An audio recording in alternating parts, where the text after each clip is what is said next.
Saint, and she was born to Vishnu Chitta or Periyarva, and she was found in the garden of Tulasi, and she is an incarnation of Lakshmi only. But she does, as a little child, she is always affectionate and loving Krishna and Ranganathan. And what happens when she used to and this Periyarva used to do the garland for Krishna, the deity Ranganathan.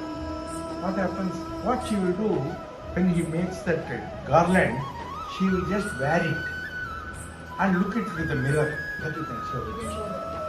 Then when she looks into the mirror, only Krishna will appear with the garland. She will say how nice it. She will first wear. She will wear it and see. And she will look as if Krishna is wearing it. Okay, what happened one day, when he was going and presenting it to the god, he found a hair in the garland, because Anda's hair was there. He felt very bad because somebody has worn it and now it can be wear. Then the Lord appears in the dream and says, "Oh, I want only that garland." That's why she is called Sudi Kurtanachya. That means she will wear and then only give it how it looks on him. So she is a Sudi Kurtanachya. She has done Tirupavai of 30 days, 30 in 30 days people used to sing that in praise of.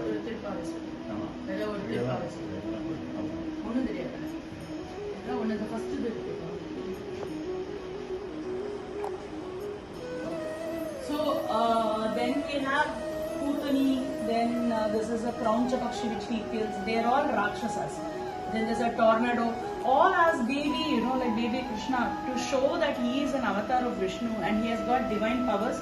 These people were vanquished by Krishna because these people were sent by Karna to ensure that there is no Kamsa. So it was Kamsa, sorry. Kamsa, to ensure that there is nobody who can take over from him, snatch his power. So then if you come up, it's a little bit grown up Krishna. And you have Krishna lifting the mountain at the time of the floods. Then you have Krishna doing dahi handi. Krishna was an example for friendship with Sudama. Then you have Krishna teasing his gopikas, showing the fun element in Krishna, the human aspects. And then here you have Chellapillai, that is Krishna and Lord, Saint Ramanuja. Then as we go higher, you have different aspects of Krishna, where you have Krishna, Radha, Krishna. Again, this is Rukmini and Krishna on the board. And then you have the Vitthal aspect of Krishna. This is Andal, like Appa was telling about Sudi Kudutanachya. This is Andal in her Adipuram, this thing, Alangaram. And then there is something that I found this side. I hadn't known about this. You have the Krishna there having both Mohini and Krishna. So that aspect is that deity is called as Sammohana Krishna, and he is this deity in Mohanur. Okay, it's somewhere near Namakkal district in Tamil Nadu. Then we have Adi, this is Ardhanarishwara. It is known that Shiva and Mohini gave us Ayyappa, and that is the aspect I have shown here. And we go higher, you have Ranganatha and Andal, and we have the aspect of Lord Vishnu there, and then Nitya Kalyana Perumal. Then as Appa was describing, Andal looking at herself in the fur and Krishna appearing to understand how beautiful the garland looks. Then we move this side a little bit below, where we have the Dasara procession, the famous Mysore Dasara procession, which has the king and the goddess on the elephant. And then all the procession that follows as the different dance forms, the street dance forms of Karnataka. You can see here Bhuta Kola here. You would have seen this in what movie is that? And the Varaharupa Kantara. So you can see the Bhuta Kola form there, and then just you can see the Mysore Palace there. So it is, the procession goes all the way to Chamundi Hills where Chamundeshwari, the main deity, sits. And then here we have just a small tea stall and all. And then here we have the earthly aspects, where the material aspects of humans, which is requirement, food, housing, and various things that happen here on earth for us as human beings. And then we move this side. So the third theme, as I was talking about, it's an attempt. So we talked about the rivers of India. It starts with Ganga, who originates, accordingly as far as geography is concerned, from Gangotri, which is a glacier. That is why the white look here. And then, mythologically speaking, she comes down from the crown of Shiva. So that is exactly what we have tried to depict here. Here is Ganga, pristine in her glory. And this is Sindhu Nadi, Sindhu or Indus, the India that we get, the name that we get is from this. And then we come down to Yamuna. Yamuna, of course, the mythological aspect in it is the Kalinga, which we have shown here. Then we have Saraswati. Saraswati is a very hidden river. It is believed that she is Sindhu itself, who comes from beneath the earth.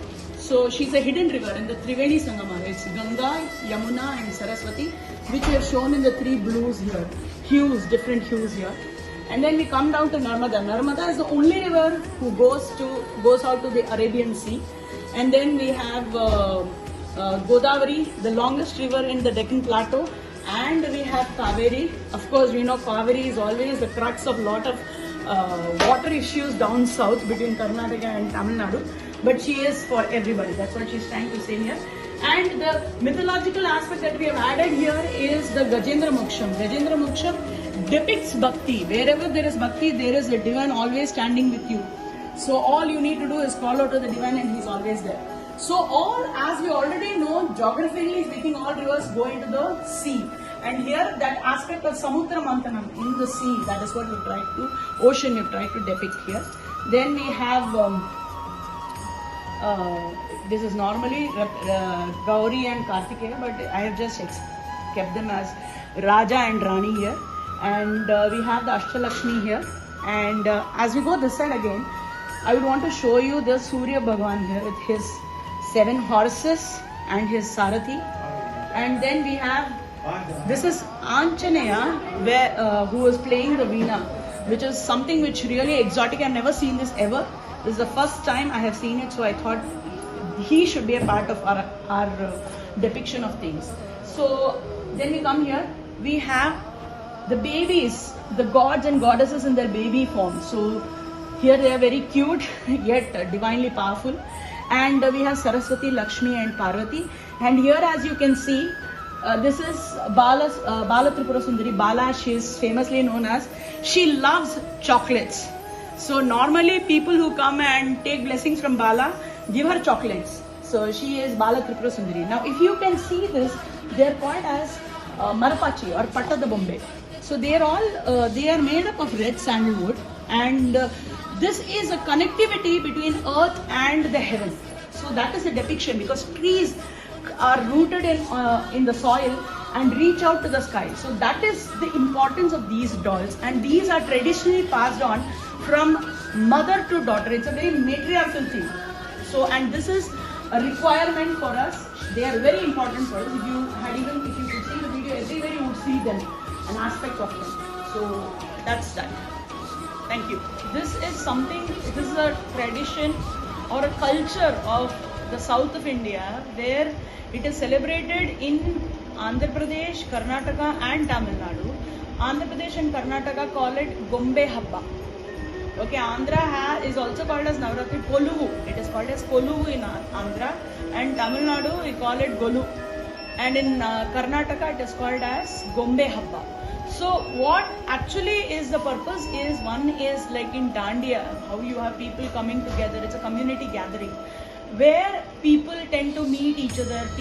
There are a lot of aspects wherein business aspects are there, then there are marital aspects, and then when you talk about social gatherings, you get to meet a lot of people, understand a lot of things, and more so, this is made of clay basically. So it is this time of the year when the potters, they get to understand, they get to sell their wares.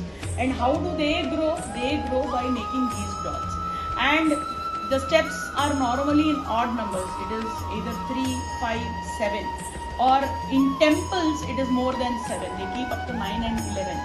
So why do they do that? They want to show, even if you're aware of the Maslow's hierarchy, it starts basically from your material needs, then slowly you go to the emotional needs, and in Maslow's hierarchy it's like that. You go up to the point where you're talking about self-introspection.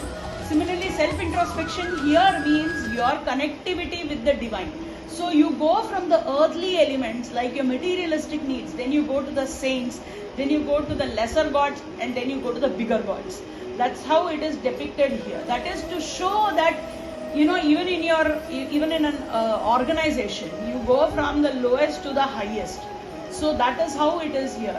Okay, everybody, it is not depicting any status or anything, but just to show that there is always a supreme power whom you need to move up to. That is what is depicted here, and it also has certain aspects which connects the earthly elements to the divinity. Like, for example, like I was talking to you about the earthly elements means the food that we eat, everything comes from the earth. And then it is only the tree that connects us from the earth to the sky. So that aspect is brought by the Marapachi Bommais I was talking to you about. There is another, some people keep kalash, jisme they actually keep water and keep a coconut in it to bring in the power of the nature within, so that it spreads, that it dispels any negativity that might be present in your ambience or whatever it is. It is only inviting the divine power to be with us for 9 days and 9 nights, so that we are filled with prosperity, love, joy, happiness, good health. Everything comes to us. That's a blessing from the divine. And this is also a way of celebrating nature, earth, mother earth, and the femininity aspect in everything around us, because this is where you celebrate the mother goddess. Very important are